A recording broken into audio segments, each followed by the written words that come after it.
Victory! Hey guys, I hope you had a good week 4. For y'all that got a win, congratulations.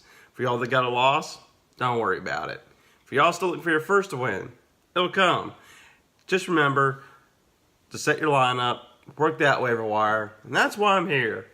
Let me give some fancy tips. That's the name of the show. Because I want to help y'all out so we can have a fun season together. So I'll give y'all who I'm looking at, who you should look at, and how much of your fab you should spend on them. So, all right, let's get to it. I say the first fancy tip, we're going to talk about waivers.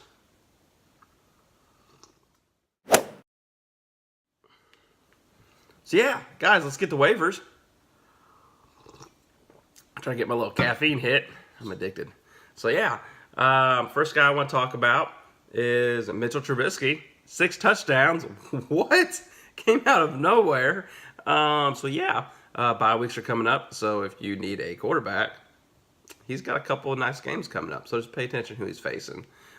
Taylor Gabriel, wide receiver, Chicago, had over 100 yards and 2 touchdowns. Also 10 rushing yards. So speculative ad. Marcus Mariota, 34 points.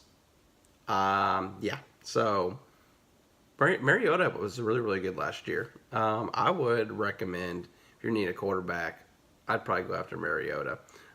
So yeah, and then Corey Davis helped him out there with a 9-catch, 160-yard game with a TD, the game-winning TD. Now, I don't know if this is fool's gold. I don't know if he's Devontae Parker. I'm still up in the air. Of course he doesn't when I drop him. But yeah, Corey Davis had a nice game. And then also, this is who I like, Nick Chubb, 105 yards rushing and 2 touchdowns on 2 carries. Holy moly. Yeah, go get this guy. I have to put my max bid out on him. I know I'm not going to get him. But, Carlos Hyde owners, I'm sorry, but he's about to start eating up that role. And that offensive line looks good with Mayfield in. And he's going to eat. I mean, he's going to eat. So it always starts that way with rookie running backs. Most of them, they start a little slow. There's a couple that start off hot. But they start off a little slow. And as the season starts progressing, the talent starts coming out. And you see why they draft them in the first round, second round. Wish Seattle could do that with Rashad Penny, but they're not, because they threw old Mike Davis out there when Chris Carson couldn't go, and now they're saying Mike Davis is going to get a lot of snaps. So when Chris Carson comes back, yeah, they turn into the New England backfield all of a sudden. So everybody can own a running back from them, and nobody wants to start them. So yeah, and then Nyheim Hines, I like this guy. 63 yards receiving, 2 touchdowns. He's the James White role, the Darren Sproles role for the Indianapolis Colts. They love this guy, and they line him up a wide receiver. He used to be a wide receiver. Yeah, he's just a mismatch problem for defenses. That touchdown pass he got, that was pretty. That was pretty. Andrew Luck is not afraid to throw it to him. He trusts him. That's a guy I'd be targeting. If I could own a Colts running back, that's probably the one I want, because we're half-point PPR. And then D.D. Westbrook, 9 catches for 130 yards. He can do this.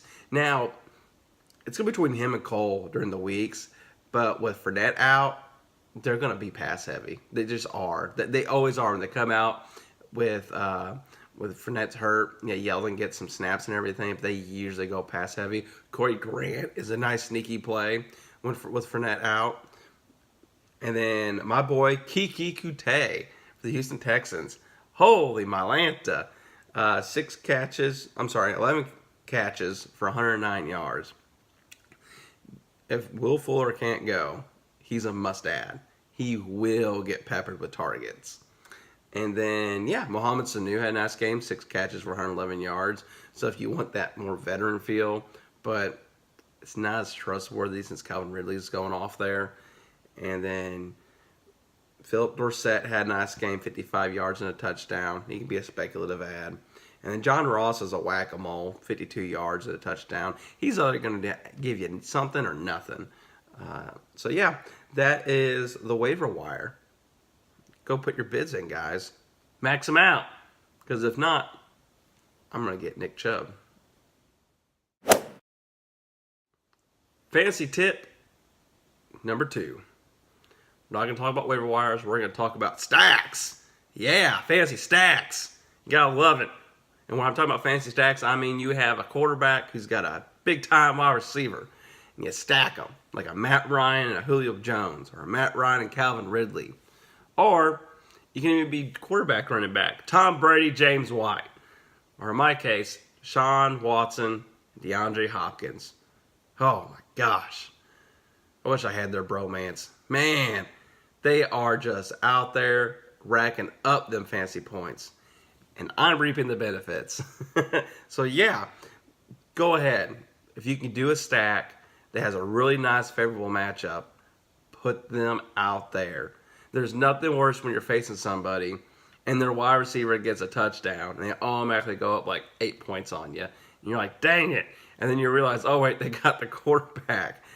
They went up like 15 points on me on one play. It's a little demoralizing. So yeah, do some fancy stacks. Fancy tip number 3. Final tip. Rookie running backs. They take a while. You have to hold on to them. Sit them on your bench. Go out and get Hines. Go out and get Chubb. Second half of the season, they can help you win a championship. So, yeah, go get those guys. If not, then I'm sorry, you missed out. Because these running backs got some talent. And I'm really looking forward to see what they do and how offenses use them going forward. So, go pick some up. Heck, go trade for some. But don't come knocking at my door because I'm not answering.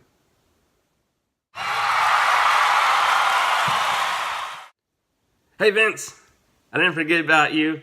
We're going to have our baseball talk. Guess who won the 2018 Kappa Sigma Alumni Fantasy Baseball Championship? Woo! This guy. Yeah. Dixon was sneaky. You were a sneaky snake, Dixon.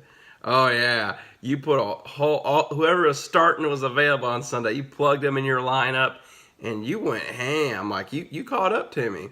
But I was already way too ahead. And you would have got, I didn't pay attention to it. I was like, I'll put a bunch of closers in. I'll be okay. I thought it was sealed. You know, I looked at the score and I was like, oh, no. And I was like, please let all the scores be final. Please let all the scores be final. But they were. So, Vince, I'm a champion.